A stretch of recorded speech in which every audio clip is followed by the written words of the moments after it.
All right, cool. Because I hit the button. Oh. Yeah, he's like, well, I already hit a button. Yeah, I gotta make sure you know that we live and recording anything, so anything you say can be used against you in the internet or for you, depending on what it is. I got you, Raikel, what's good with you? man. Not too much, man. Just got back from work. I'm feeling good though. About yourself. Um, Doing okay. Can't complain. Just trying to knock another one of these out and get some more questions out there. Get to know my homie some more. So Okay. so with that, last week, I think it was last week. It might have been 2 weeks ago at this point. It's been recent where you took a pretty big trip across the country, right? That I did. Well, same side of the city, same side of the world, but I when said you take a flight, it's still enough. I said the country. I mean, it's still on the same side of the world, but that's where you went, right? You went to Pokemon Worlds. Yeah. How was that? Phenomenal, man. Really? You know, I'm gonna put both of them together because I went to 2018 and now this is also the second one that I went to. Being able to see the scope of the event, especially with my kind of background, it's fascinating and astonishing at the same time. Just seeing how much different two entirely like socially at different atmospheres are, and then still how they feel the same in a way. What two atmospheres you talking about? Because I know one of them's Pokken. That's what we getting at. But what's the other Yeah. side? Well, actually, it's just the FGC type of way. Right. I I don't want you getting sideways, but like I do group a little bit of Smash in between with it. That's fair. I mean, I say Smash is a fighting game all the time, and I'll fight people over that. All right, cool. Don't ask me what I think about them games though, but that's another story. That's okay. We probably have the same alignment. But having to see the FGC side of the competition, then not only that, getting to see Pokemon side of it, their take of it, where they have not had a fighting game at all within their atmosphere, and it being like inserted into it now is just like, okay, how are you handling this, since this is outside of your realm, and then like how do we fit for it? So considering just like how much like excitement, how much like hype and intensity that we bring is it's been an enlightenment for a lot of Pokemon world, or just Pokemon in general, because of a lot of people don't understand just like how much we care about just really playing for our game. It's understandable, and I can imagine that it was a pretty stark difference between everything else there, right? Because you're talking about TCG or CCG, whichever one you like, and then they had like good old plain Jane Pokemon. What version of Pokemon did they play? Do you know? I don't follow it as well. I think it was Sun and Moon. I couldn't tell you well. Look, they had the squad of 6 doing battle. After a while, it looked all the same to me. But I think it was tag team, 2v2. Really? So yeah, I think that's been the new meta that they started going around. But I mean, like, that's the only thing I can think of is like a 2v2 style, like Pokemon of 6. I don't know. That's probably the best I could give you. That's fair enough. But you ain't go there. You ain't go there for that, though. I didn't go there for that. I went there. I went there for the good Pokken. You know, a lot of people like to call it the Tekkenized version of Pokemon. So that's that good stuff. I can kind of see that. Sometimes when I'm chilling in the stream, I don't see that, but I can kind of see that. The game can be kind of wild sometimes. I'm not gonna lie. Tekken with projectiles, okay. Tekken with like 2 different fields of play, 2 different dimensions of play. Yeah, it as much as people want to say it that way, the only thing that's realistically the same is some of the move sets that are reminiscent of Tekken. Who got the electrics? Pikachu. Touche. It's got to be the mascot. Touche. You can't have it on any other character. But you know what? I can't say that because they got the dang. Why am I forgetting this? They got Kazuya's kick on Mewtwo. What? Yeah. The hell sweep. I don't know why I've been forgetting that. But they put hell sweep on Mewtwo, and it looks sick too. Is it like a low for a fourth of your life? It's about a fourth to a third, depending on what route they take. If they can get to the wall, then it's like definitely a third. Oh my lord. Okay. Okay, it's a little too real. Yeah. Pokemon or Pokken in itself, it's weird because like it's not like Tekken. It's not like anything that you really know on the market today. Right. It's a little bit of everything, which is it's weird to say that, but the more you look at it, the more you can kind of understand where I'm getting at. It's a little bit of some Street Fighter in there, a little bit of Tekken, a little bit of Naruto, which like crazy because the 3D aspect of it, but it's like you could just see where there was so many ideas and they just like kind of jumbled it all together and try to make something that's unique on its own. And apparently it's done well enough to stay alive, make it to the Worlds twice. Yes? It's been the Worlds twice? It's actually been 4 years now. So they released it in 2016. That was on the Wii U version. And that was when everything first started. They dialed back pretty hard. There was a lot of business decisions that didn't go well. Not only for just Pokken, but for also the company itself.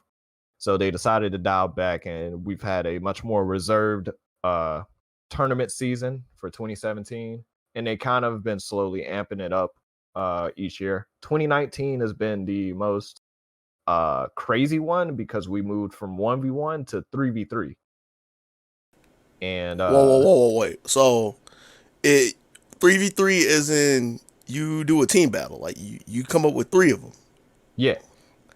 So but the thing is that it's not your KOF style. It's similar, but not at the same time. A lot of people they have that misconception of it because it's like, oh man, KOF style. You just set your lineup and then there you go, boom. No, the thing is that you can set your lineup, but you can still call out any other Pokemon that you want, even if you set your lineup initially. So it has this Pokemon style to it because if you're like, man, this isn't working out, I don't want to stay with this initial lineup that I have. Let me go to my third Pokemon instead of my second. I'm trying to think of what that sounds like. I want to say Project Justice. I want to say There's some other recent game or more recent game that did that. And yeah, as soon as we get done with this, I'm gonna think of it and be sad. But I see what you're saying. So what you're saying is you can have your OG starters, you can have your Charmander, your Squirtle. No. Hold on. Let me get not like that. But whichever's on the roster, you can create your team of 3, right? And then you going against your other opponent that's also got a team of 3 that's on that roster. Right. And what I was getting at though is like, say you start off with the Charmander, for example. I know he's not in the game, but I'm just using this as an example. We're doing hypothetical. Yeah, okay, the hypothetical. Cool. Yeah, so hypothetically, you have a Charmander, you have your Squirtle, you have your Bulbasaur, right? You're starting 3. Yeah. And you going with your Charmander. I mean, you get the W, but it's close. And you're like, I don't want to go to Squirtle. I want to jump to Bulbasaur. You can do that. If your character's still alive, you can't do that. Okay, you got hold it. You take the L with Charmander, and you're like, Squirtle's gonna get mopped too. Let me go ahead and throw this Bulbasaur in there because he can break even. Yep. Okay, I see. Yeah. So it has that, but there's so many pieces that make you think of King of Fighters, right? You get the health recoverable for between each round if your character's still alive in between it. The lineup, so it really pops to a lot of people. It's like, oh, it has this King of Fighters style, but then it has it in its own style that makes it feel more of Pokemon's So let me hit you with two questions real quick. Let me hit you with the interrupt. All right. So one, just to clarify, this is in the game, right? This isn't like some third party experience that you guys just agree to a rule. Like this team 3v3 team mode is in the game, right? Yes, it Okay. actually is. It got added when the Switch version was released.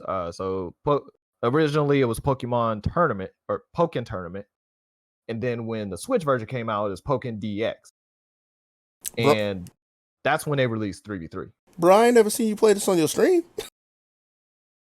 There's a lot of complications to Fair, it. fair enough. Fair enough. I don't want to get onto it into here because I mean, like, that's a whole list of things that we can talk about, but that'll take too long. I'll save it for another episode. Yeah. All right. So the second question I have, since it's hard coded in the game, and you say you get your health back, kind of like KO or like KOF, in that regard, do you get health back based off of how much time passed?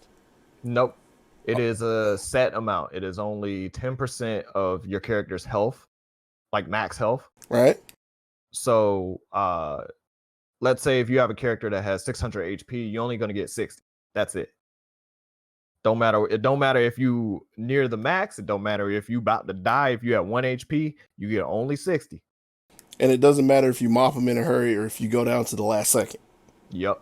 Huh. Okay. So it adds a little bit more layer to it because once that you do that, then you're like, well, the opponent can actually play for a timer because when you're that low, I mean, of course, you get to do more damage. Fighting games in these days, you get in quote unquote rage, critical X. I like to call it critical X because we don't call it no X factor, critical X nowadays. Oh no! But Squirtle! but it adds a lot more factors because I mean now you got to play with timer. You could play with the lead. You can have, if you're low on health, you can use the fact that you do more damage as your big factor, so that you can just create a more bigger deficit. So it adds a lot more to it that a lot of people didn't really expect. So, speaking of depth, we kind of walked away from the worlds and just into Pokken itself, which is cool. I'm going to get back to that. How deep did you get in the bracket? Because I tried to look this up on the site, and dude, finding results on there is actually pretty terrible. Not gonna front. Yeah. So they have two versions of it. What I was performing in was the last chance qualifiers. Okay. World championships, which they only allow top 16 to play for the money and the fame and the glory. For the last chance qualifiers, you get the pat on the back and welcome to tomorrow. That's what I was playing for. Okay. It was a bracket initially of 256. It was capped. That's a magic number, yeah. It's a magic number. I don't think it was accurately those numbers. They did have spectator passes sold out. So we did have some people that entered just for the spectator pass, but we still had probably about at least comfortably around like 90 to 120, somewhere around that. So I got to in top 16. Okay. And then I was basically qualifying losers. I played one match past that. It was a real close one. And then I ended up losing to one of my good friends that's in Florida. So I ended up getting 9th, just short of top 8. So I got that 9th place buster mode. I got 4th last year, so I was like, man, dang. I mean, it's still not bad. Yeah, in retrospect, it's actually really good considering that my team was one of the weakest going in. A lot of people when they go ahead. What was the team? No, I was gonna ask you that, but finish yours first. My bad. So one of my teams is honestly one of the weakest. So if you look at if you're like talking about tier list wise or how they perform in tournament, a lot of them, if they're 1v1s, they're not viable for winning a tournament. Getting top 8, arguably all the characters can actually do it, but getting to win a whole tournament, it's a whole different story. I only have one, and that's Charizard. That's what a lot of people know me for. Yeah. So let me go ahead and get to it. That team is Empoleon, Blastoise, and Charizard. I'm gonna Which I'm gonna have to go look up this Oh, the Empoleon's a penguin, right? yeah. Okay, I'm surprised I know that because that's past Gen 1. Yeah. Yeah. I was like, yo, he slides? That man look cool. I'm trying to play him. And then I found out he wasn't good. And I was like, oh man, dang. So why'd you keep him around? Like, I know a little bit about why you play Blastoise, and we'll get to that in a second. But why are you playing Empoleon if you know he's not good then? Um so initially when I first start playing a character, I don't write off the character until I'm like very firm on, oh, he's not good. So when I first was playing him, it takes almost about a year before I decided to start like making full, like solid opinions about a character. Bro, we ain't got that kind of time. Yeah, hey man, hey, you know how I roll. That's an inside thing, but yeah. After a while, I realized I was just like, yeah, I don't know. This character, he feels incomplete. He's missing a couple things. I don't know if I really want to play him in the long run. So of course I went back to Charizard, but like the for the 3v3 team, why did I end up playing him? Initially, I wasn't even gonna play 3v3. Really? Yeah, I was just like, I don't want to play 3v3. 3v3 is not really my cup of tea. Even though I could play it fairly well, it's just that I'm rocking with a team that's just basically like a Wonder Woman, Alice in Wonderland. Oh my God, is this team making? Dude, what is this guy on? He's at some crack right there. But over time, you get to a point where it's like I didn't want it to be a waste of money. If I did go, because it's only $30. If I went, I'm spending a whole bunch of money. Of course, I'm going for friends, but I mean, like spectator pass was $10. Entering was 30.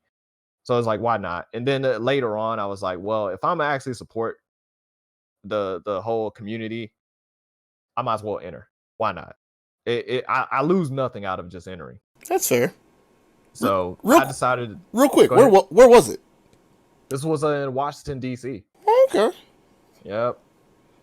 So it was fun. It was fun. Lot of travel issues for everybody else but me. I happen to have a good travel experience. I mean, DC, same side. Did you fly or drive? I flew. So you get to leave out of a good old ATL International. That's probably what, like maybe a hour flight, if that. Yeah, it was like an hour 30 or something like that. I went from ATL to DCA. That don't sound bad at all. Yeah, it wasn't too bad. But yeah, but so about the 3v3. When I did finally decide to enter, by then it was too late to really kind of like focus on a new character to replace Empoleon. I had Blastoise, but Blastoise was not like a solid character for me. I was still like, I was a little dabbler here, a little dabble there. Really? So now I want to stop you and ask. You say that, but haven't you been playing Blastoise in tournaments like for at least a year or so? It feels like. I did, but when I initially played him, I didn't take learning him like serious. I was like, yo, this character's fun. He feels like but he's fun. And then I kind of left it as that. The mindset was already like, don't put time in this character. Don't really do it. I see. But when I finally decided to do 3v3 for Worlds, I was like, you know what? I don't have time to learn another character because another character for me is going to take almost like 6 months to a year. Because I like to know everything, or at least if I don't know everything, like almost everything. So I was like, I know Empoleon. I don't have to put focus on him. Charizard, that man run up steamroll people even when I don't be practicing. So all right, cool. I can let him sleep for a little bit, and then I can focus on someone else. So it had to be Blastoise. I was like, let me get Blastoise feeling like that comfortable pick. And since March, I had hard grinded Blastoise all the way until Worlds. So that was almost 4 months of just straight grinding. 5-ish. 5. That's about it. I can't count. Math is hard. Yeah, but that's where I ended up doing it, and then like the time I finally got on stream, it was quick. I only had one match on there, unfortunately, due to time. Did you win it? I didn't. I actually played against a Japan player, which Oh no. Japan players are super solid at this game. I appreciate every time that I play them because I only played them twice overall in my whole career. But man, every time I played, I come back and I'll be like, man, I can't wait to play against Japan again. That feeling was, I can't get that feeling anywhere else. So like what are defining, how do I put this? I want to say defining features of the game, of like what separates players. Like if you talk about like Tekken, for example, now we're gonna get to Tekken and you playing Tekken.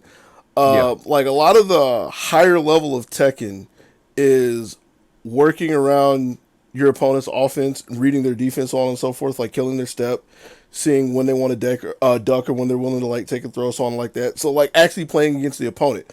But then you have some other games where it's like, how solid is your setup, and that's just the end of it. Like Mm-hmm. what, like is the driving force or the driving forces behind Pokken? Like where's the gameplay? That's what I'm getting at.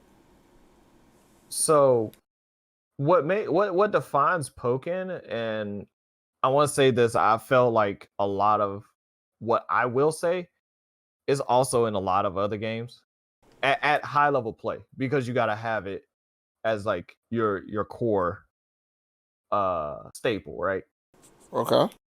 So with Pokken, there's a lot of situational awareness that you have to pay attention to. There's a lot that's on the screen that you may not be see. The health bar, if you got great health, that's what we call recoverable health. You can actually minimize how much they get back based off of like situation that happens in game. There's your basics, which is the synergy meter, or which is the equivalent of like critical art or EX meter from like Street Fighter. Um, it functions differently, but for easiness, um, I get you. you have your assists or supports, as what we call it.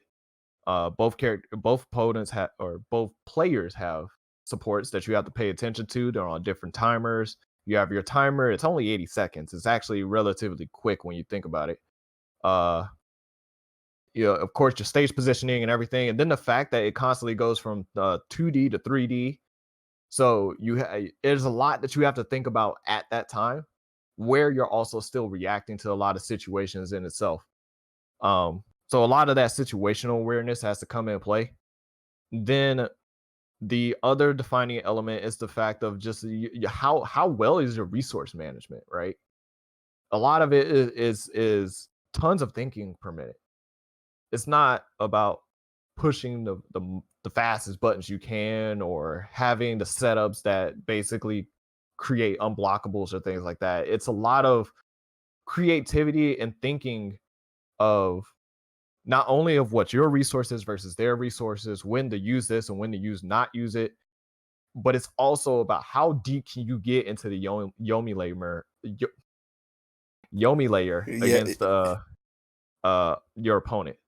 And that's where it really thrives in, because you don't it pulls away from the technical aspect, and it brings in so much more of that thinking aspect that makes it hard for a lot of players to fully understand.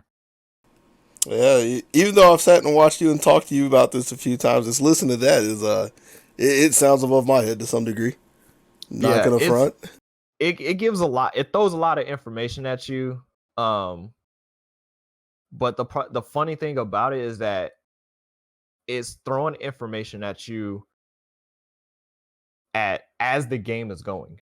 You don't see it, everything at right on the screen. It happens as you keep going. And it's just like, well, why did this happen? Why did that happen? So, and that's where a lot of people, when they start playing it, they don't understand. But then as you get with the community and you start understanding what it's for, what it's doing, then it starts like lining up. Makes sense. It sounds like a pretty good investment that you made over the years, right? Yeah, I've grown to appreciate it. It's the most unique fighting game that I've played to date. I mean, the only other thing you played is like Smash and Soul Calibur. Oh god, here we go.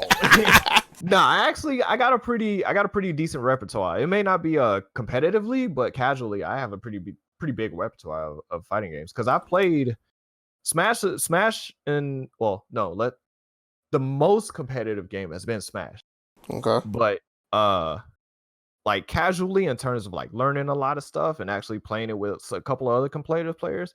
Soul Calibur 4, 5, and even 6. I played Marvel vs. Capcom, Marvel vs. Capcom Ultimate.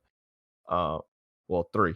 Yeah, I was about to say, you just said Yeah, Capcom I Ultimate. stopped it. I stopped it and I was like, wait, I forgot the 3. You a War Machine player. Oh no.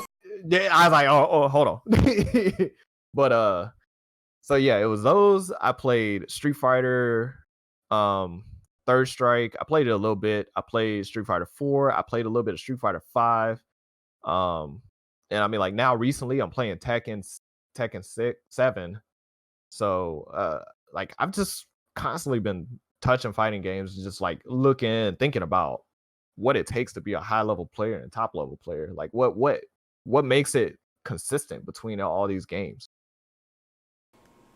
Dedication to the game, the grind. Yep. So, but it's also now that I'm also at that peak.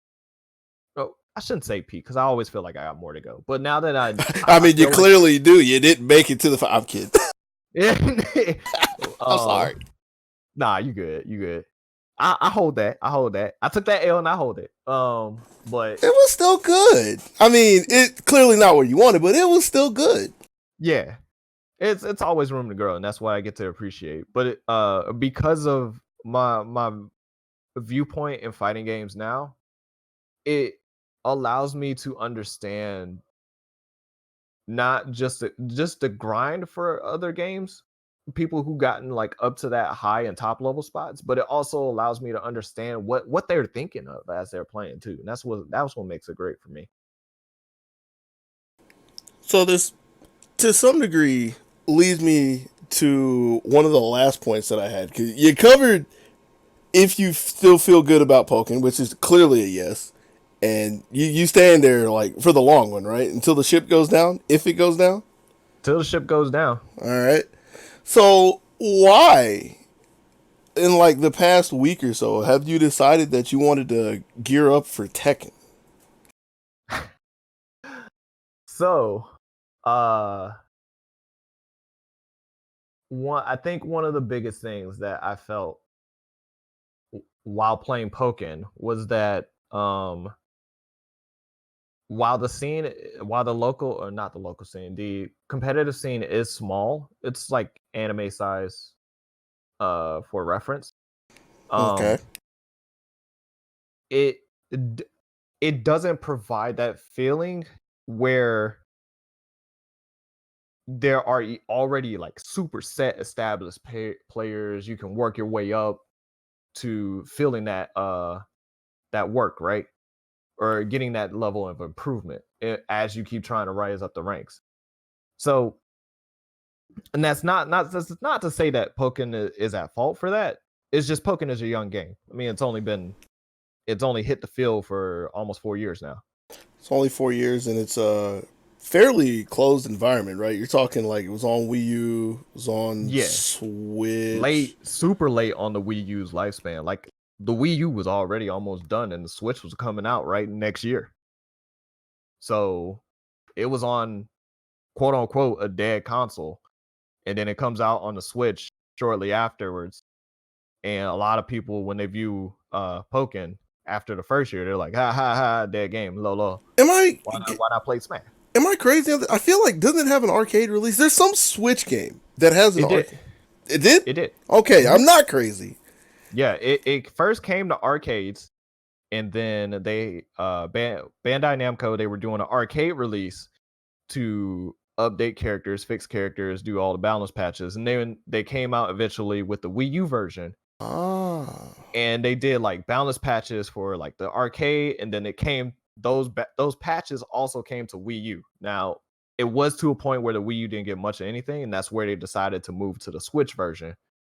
And that's when more of the arcade came to Switch. And then they just eventually went with Switch balance patches and just kind of stopped the arcades. Welp. Yeah. And I mean, like, it happens, it happens. But Yeah. to continue answering your question, since Pokken is still that young environment, I wanted something that was established and to help me drive the feeling of improvement from more than just Pokken itself. I wanted to see what else is there for me to improve on. That's not just going to be only in Pokken. Like, if there's more pieces that I could get from my fundamentals, where can I get it? Can I get it from Street Fighter, or can I get it from Tekken, or whatever other game, KOF, something? It wouldn't be BB Tag. BB Tag is crazy. Rude. You're not wrong. I'm not trying to live that life. Oh, you don't like getting two-touch, man? Look, man. You play Marvel. I kind of want Marvel if I'm gonna do that. But Marvel 3-touch. Yeah, the Marvel 3 touches, man. You feel them, but at least you get to play. You still get to play. But like in those, man, I don't know. I seen BB Tag. I seen like, yo, here, eat this unblockable cross up that you gotta hit with a versus DP. So if you push a button, we still get half of your health. I was like, man, nah, I'm good. And then I mean, like, I even had a point where I was thinking about DBFZ, and then Vegeta and Adult Gohan made me say, all right, I'm good. So you walked off before Son Goku. Oh, Son Goku makes my glasses turn to like a different prescription altogether. Oh dang! I've never seen craziness for that boy. But yeah, nah, I jumped off the train early because I was like, I can't block for 2 minutes straight. I'm not that kind of guy. That's fair. So that is fair. Street Fighter, I thought about it for a hot minute, but I think at the end I was like, you know what, Tekken, it's on the rise and it's hype. I brushed it off really early. I think during maybe Tekken 5 or 6. I forgot what year it was. It was like a free tournament I entered. But regardless, I was like, you know what? Even though I don't like the movement of the game, let me try it out. I think I'll enjoy Tekken in the long run, even if I don't like the movement of it like that. And I mean, you get to see already just like how hard its community is, right? Yeah. Koreans on the top. Pakistan now is freaking about to run train on so many Koreans itself. Apparently, we got to watch for Peru as well. Yeah, and I mean, like, Americans, they still no slouch either. So they're getting closer and closer to Korea. You got Japan that's starting to step up their game. So it's like, I'm like, man, I could probably learn so much just from being in this. Even if I may not hit that top status, but it's like I got the mentality to still hit that top status. So it's like, why not? Try it out and see what you can learn from it. That's what I did when I was playing other games casually. And so you in it for the long haul, huh? I'm in it for the long haul. I got the arcade stick. My homeboy, he gave it to me. That thing was straight new. I was like, yo, you giving this to me for free? And he was like, yeah, man, go ahead, take it. I was like, oh. What? Wait, what kind of stick? Hori Rap 4. What? Yup. I mean, it's not like the most pricey, but that's still like 180-ish. Yeah. And he had that thing still in the box. He was like, I used it once and I put it back up. I was like, are you sure? He was like, yeah, go ahead, take it. I was like, he ain't got to tell me twice. That's your new best friend, right? Yep. Oh, man. So, I'm actually about to get it modded. I'm going to put an Octogate in there. What of us? I love Octogates. Hey, man, I can't stand Square Gate. Square Gates make me mad. I don't hate them, but when I started, it was like Octogate just made more sense. So I wanted an Octogate. Yeah. Yeah, see, and this could be the Smash part of me talking, because, GameCube games got an Octogate on there. Right. I can't, so it's like me having to play Tekken on the square, and I'm like, when I want to hit down forward or down back or any of the diagonals, and I get mad because then you get a down first or you get a forward first, and I'm just like, bro, I can't have you doing this. I need my inputs the way I want them. So Now, what'll make your head spin is if you ever try a circle gate. believe it or not, I actually was using Circle Gate when I was playing Marvel. I mean, I can totally believe it. But, It was ass. It was ass. But I was using a Circle Gate. Oh yeah, and I did play Tatsunoko versus Capcom. I did remember that game. That was short lived too. Yeah. But yeah, nah. I mean, like I'm open to the idea. I want to just get a feel of like what's gonna feel natural for me overall, and that's why I think Tekken is going to help me grow, so that once as I come into Pokken, like I got a whole new experience and I got a whole new abilities that just have been coming from Tekken. So now I feel not only more confident in myself, but just also playing more confident. And that's what I really want.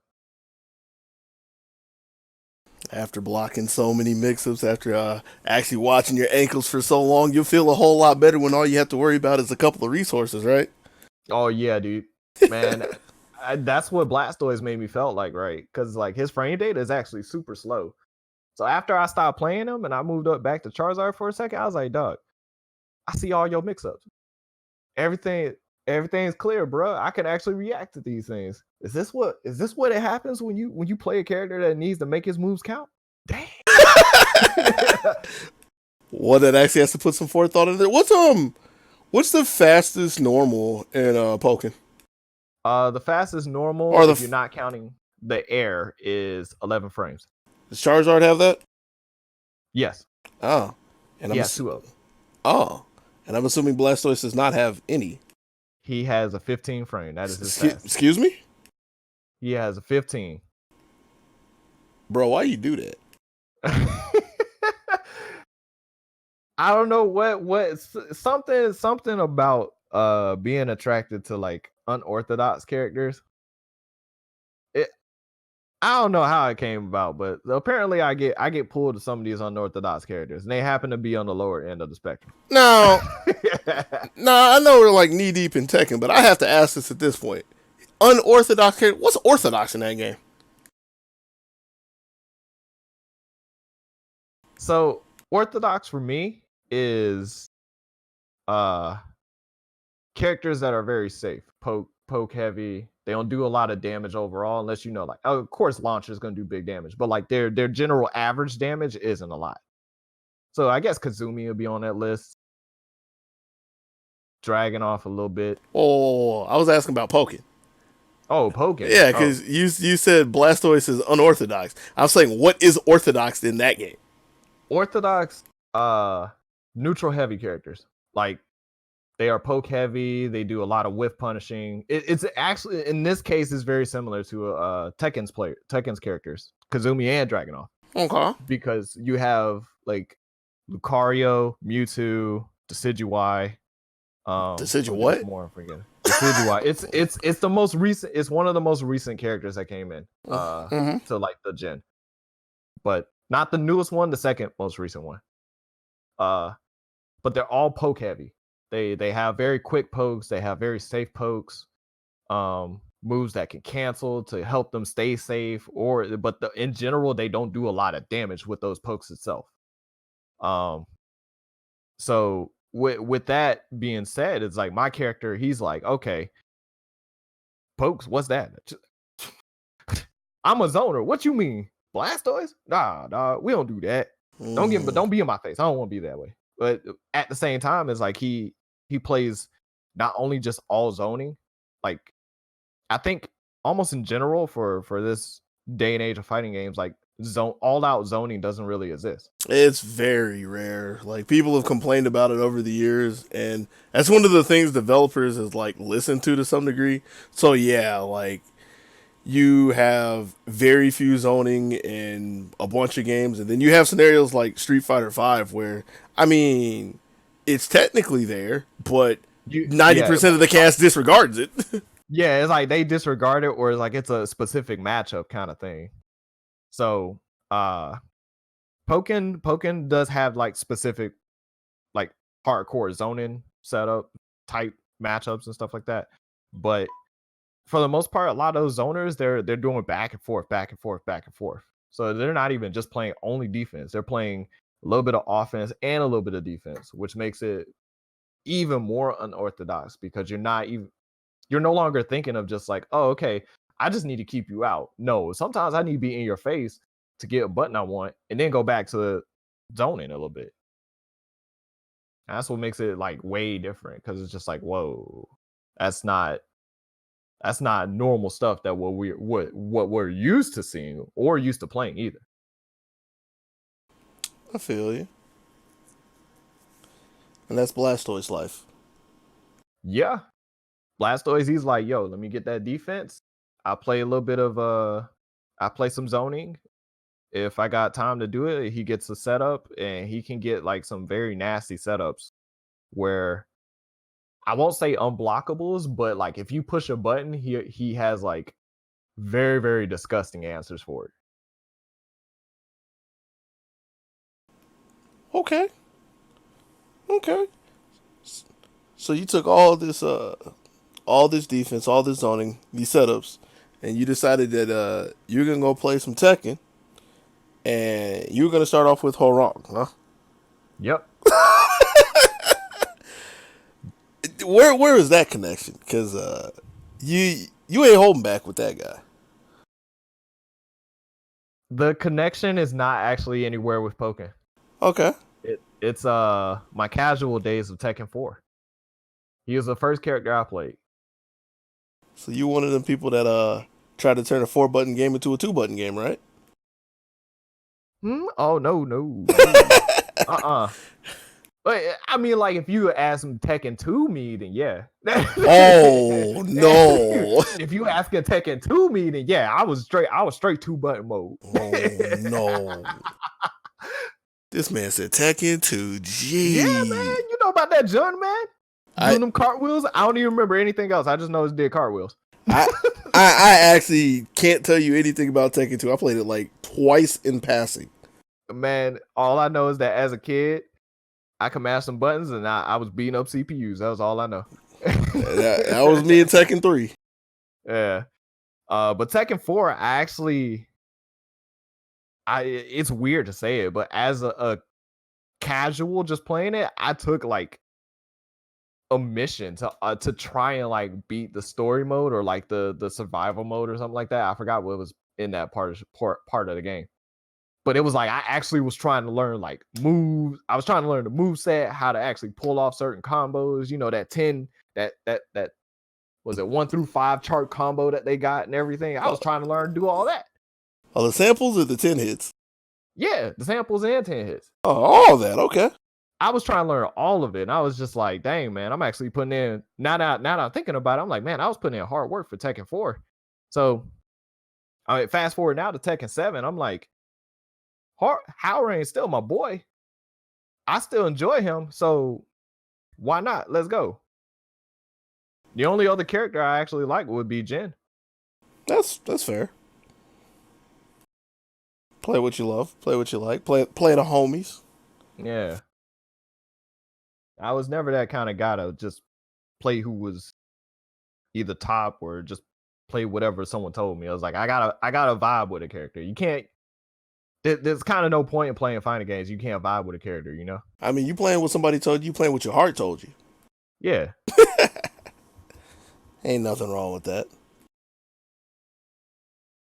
So, for the last bit though, where's all this gonna take you? In the sense of you're doing some Tekken training. I'm assuming you're gonna keep poking cooking on the side. Mm-hmm. You got your sights set on any trips down the road, any tournaments you're looking at? So I will be trying to go to some Tekken tournaments. But of course I want to put in some hardcore time practice on there first. Because I mean, like, I got a long road ahead of me. I gotta ask you this question. Then you going to the Tekken house? Please tell me yes. Please tell me yes. If I get more information about it, I will. Oh, okay. I am not. I will never say no to anything as long as I'm given information about it. I will help you out with that in a bit then. I appreciate it. Because last time I hit up Facebook, I was like, "Yo, where can I learn about Tekken?" That's all I got. I got you. Okay, Tekken tournaments. You're gonna probably hit up some locals. So there's like a local every day. It feels like now, a weekly every day. Yeah, I can't. I feasibly can't do that. Oh, So that's I'm just asking like, way too much. yeah, I'm not even that kind of guy to go every week. I'm just not like. I'll probably go once a month or maybe 2 a month, something like that, just to see everything that I practiced, to make sure to see what else I need to work on once as I go back from the tournament. I'm that kind of guy. I love labbing and I love figuring out anything and everything there is to situations so that I know once as I'm going into it, I know exactly what I need to do. Less brain power to be used on other stuff that I don't know. So but yeah, I'll be going to like Tekken tournaments, but I'll also be going to Pokken tournaments too. But financially right now, I gotta take care of a lot of stuff first. Gotta put the life in front. The A word, adulthood. Yeah. So I gotta do that. But of course, next year it's still gonna be some stuff, a lot of local things for me at least. And then maybe Tekken for me will be like late 2020 if I actually go like super serious mode. Okay. But like I like at least for right now, the grind is right now. It's respectable. It's totally respectable. And I guess that's something that we'll have to wait and see in the future, if not in the near future, in 2020, like you said. Yeah, if anything, I mean like maybe I'll probably get on the Gwinnett Brawl or Axis Replays tournaments. I might be on stream for one of those. Uh Maybe the Tekken House ones, but I wouldn't be pushing too much. Not at least right now. Not until I take care of the A stuff. Well, before we wrap this up, and you get back to doing your A stuff, you got anything you want to throw out there real quick? Man, shout outs to Zone Breakers. I always chat it up with them. We got a good team with them.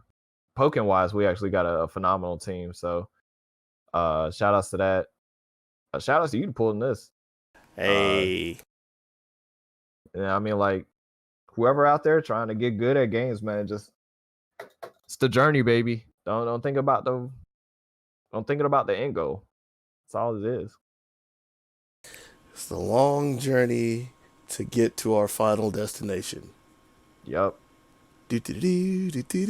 Sorry. And on that, you know that it's time for us to be up out of here. Peace. Take care.